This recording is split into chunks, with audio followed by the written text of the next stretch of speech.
Good morning, everybody. My name is Bernard Slippers, and it is a wonderful privilege for me to welcome you this morning to this online meeting of the Tree Protection Co-operative Programme and the Centre of Excellence in Tree Health Biotechnology, the DSI NRF Centre of Excellence. Only 2 months ago, we were looking forward to have you all with us for this absolute highlight on our agenda every year. But how incredibly has our world not changed over the last few months? Just a second. Let me just share the slide there. Sure. Apologies. I need to just find and share this with you so you can see what I'm trying to show you. There you go. So how incredibly has our world not changed in this time? I think that's captured in, if you look at these covers of the Economist, and if you look back to the one for 1 February, the question was still, well, how bad will this be? To a mere 7 weeks, 7 weekly issues later, that says the world is closed, and the one next to that, and controlled. Apart from all the disruption and the damage and the suffering we've seen changes in the weeks, that we haven't seen in decades. For example, this image that I'm showing you here is also from The Economist, and what you see are the papers published on the SARS-CoV-2 novel coronavirus and the COVID-19 pandemic that it has caused. An astonishing 7,000 papers and counting over less than 3 months. It shows, on the one hand, the strength of the global science system, but on the other hand, raises the question of how one harvests from this whirlwind of information. But for those of you who know the publication system, you will notice that there are 2 lines on that. The one is for traditional publications, and the other one that matches it is for preprints. And for those of you who do not know what a preprint is, these are articles that are placed in formal online repositories before they are published. It makes the work immediately available, as opposed to months or years later when it is only formally published. This system has been around for decades, but the set ways of science has been reluctant to adopt it, citing many obstacles and criticisms. But COVID-19 has changed all that overnight, and with it likely has changed the science system. We see many examples of that all around us that affect our lives. The fact that we're meeting online today is just one of those, and that might transform the nature of this meeting forever. We are expecting something in the order of 400 people to sign up during the course of the day from numerous organizations from across forestry and agriculture in the country, from government, from various research organizations, and from 14 countries around the world. There is no doubt for those of us who have been in this meeting for so many years that we will miss the personal engagement that we have with our stakeholders, that we've had with them for 31 years. It would have been 31 years today. And the picture that you see on the screen is from the meeting last year, and the logos are from our members. We can reflect very much today for the rest of the day on what we've lost, but I would like us to rather reflect on what we have. What this slide reflects is a community that has a common purpose of protecting trees and protecting plants, keeping them healthy. And that have over a period of time worked incredibly over this 31 years to build a world-class program to do so. And that is a source of strength that we now rely on as we go through this crisis. This community of practice and commitment extends further than what I've just shown you to the broader range of stakeholders in FABI. Universities remain closed at this stage under level 4 lockdown, despite the fact that we do vital research and service for the forestry and agriculture, both of whom are essential industries that continue their operations. And this slide represents companies, associations and organizations who have across the whole spectrum of industries in agriculture and forestry who have recently supported a letter for us to systematically start opening our operations because the service and the research that we do for them is critical to their operations. The TPCP is also no longer, long since no longer, just a South African program. Virtually all of our projects have a global footprint and addresses problems within a global context. The work is also published and evaluated in the foremost journals globally, and these lines that you see on the map represent the co-authorships from this team with people from around the world. What this means for industries in South Africa is that they are assured of frontier knowledge and expertise that come to bear on their opportunities and their challenges. At the heart of this community, though, is a group of students, postdoctoral fellows, and staff based at FABI at the University of Pretoria who we want to celebrate today. And some are captured in this image. Just a little bit of background, the TPCP has been running for 25 years, has been running a disease clinic for 30 years actually. And much of this data was captured on pieces of paper, so in written format and other formats.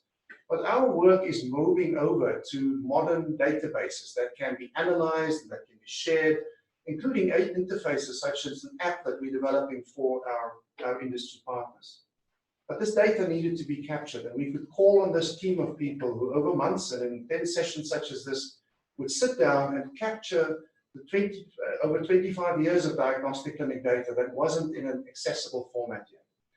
And that data today forms the basis of master's degrees in computer science that is using artificial intelligence to help us develop pre-diagnosis tools that will speed up feedback and response to pests and diseases in this in South Africa. And I want to just stop the sharing there. If I can do that, just a second. Do I want to stop the sharing? To say, sorry everybody, yeah, we will have one or two technical glitches during the day. If you would excuse us for that. I will for you from here. Thank you. Yeah, so if you can help. Thank you very much, Tuan. Yeah, I wanted to stop sharing that so you can see that see me when I finish off by saying that this really is a program that we are immensely proud of. But it's also a program that gives us hope in this time, and not false hope. There can be no hope if there is no trust. And what I have tried to show you in these few images, what you saw represented in them, is deeply rooted trust in a strong team and in a strong community of practice that have worked together over many years to deliver knowledge and capacity that have impact in the real world. And you represent that for us. So I want to thank you for taking the time today to sign up for this meeting, because without you, that team does not exist. I'm going to end there and want to pass over to Professor Emma Steenkamp, because today is also a joint meeting between the Tree Protection Co-operative Programme and the Centre of Excellence in Tree Health Biotechnology, that she also just welcomes you from the perspective of the Centre of Excellence. Emma, I'm going to start your slides, and the floor is yours. Tuan, can you share that for me? Okay. Emma? Emma, if you can unmute yourself. Maybe I can't share from this. I can share with you. All right. Let me just find Emma here.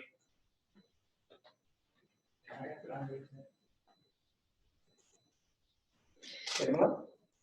Thank you, Bernard. Just 1 second that I just share your slides.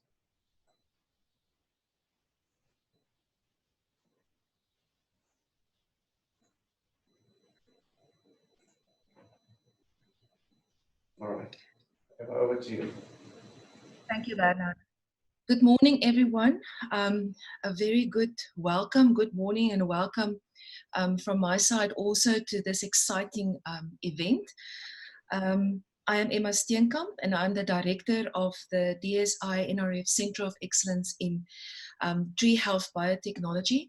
Our centre is now in its 15th year. As you all know, it was developed alongside the industry-funded TPCP, and the two programs have a highly synergistic relationship with shared goals and integrated activities. Next slide, please. So we operate in a realm where it is widely recognized that effective responses to tree and plant health problems are dependent on three interconnected systems.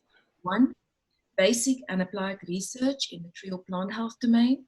Two, translation of the research into technologies and innovations for promoting tree health. And three, the human resources that sustain these activities. In this domain, we have developed long-term partnerships with all key stakeholders. Next slide.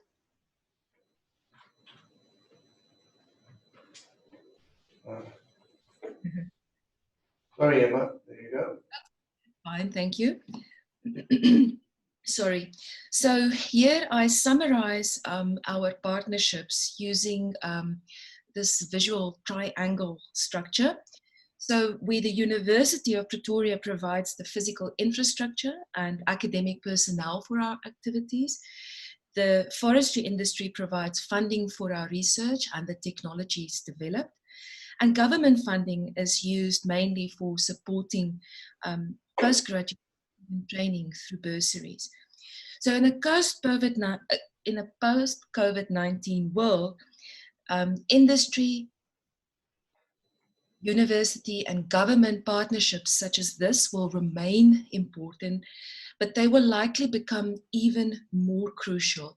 And this, I think, Bernard, we will unpack more detail in the panel discussion later. So just again, welcome to this meeting. It's virtual, but I think you are going to have fun. We are definitely going to have fun. So sit back and enjoy. Bernard, over to you. Thank you very much, Emma. Yes, indeed, we hope that you will enjoy this with us. As you can see me rushing around between all the controls here and failing here and there to smoothly switch over. No doubt we will have little glitches, but I hope that you will allow us that little bit as we do this. We felt that despite the challenge of trying to do something like this online, we felt that this meeting is too crucial for us as a community to not have it. Of course, I mean, as we know, we all have experienced over the last months, regularity and rhythm is critical to our productivity, and so is this week. Apart from the rhythm within our context within the year, it is important for us to be able to engage with our community and get feedback from them, give them feedback and get feedback from them again. I'm just going to share the screen again to show a last slide here to give you a sense of how the day will run. We really would like, this meeting isn't going to be any fun if it is just one-way traffic. So it really is set up to be as engaging as it possibly can be. We are going to have 4 sessions in the day. The first, the panel discussion, where we will have some opening statements that will take us for about half an hour, and then we'd want to take questions and comments from you. You can type those questions in, or you can raise your hand if you're in Zoom to indicate that you want to ask a question. Unmute yourself and then ask that question. The other sessions are also set up like that. They have opening talks. They are pre-recorded for about half an hour, and then we would want to ask your input and participation. The meeting is going to stay open for the whole day. We ask that you, if you're not participating, that you mute your microphone and keep your video off. I see some people with groups, and I think that's fine. We can keep those on, but for the most, if we can keep them off. We'll have 15-minute breaks between the sessions, so please ask that you check the program. We'll share it as we go along, that you know where we are in the program. And if you're looking for the bathroom, they're somewhere behind you, coffee as well. Unfortunately, we can't share those today. All right. So you are most welcome to this meeting. And again, thank you from us, from all of us, for joining us.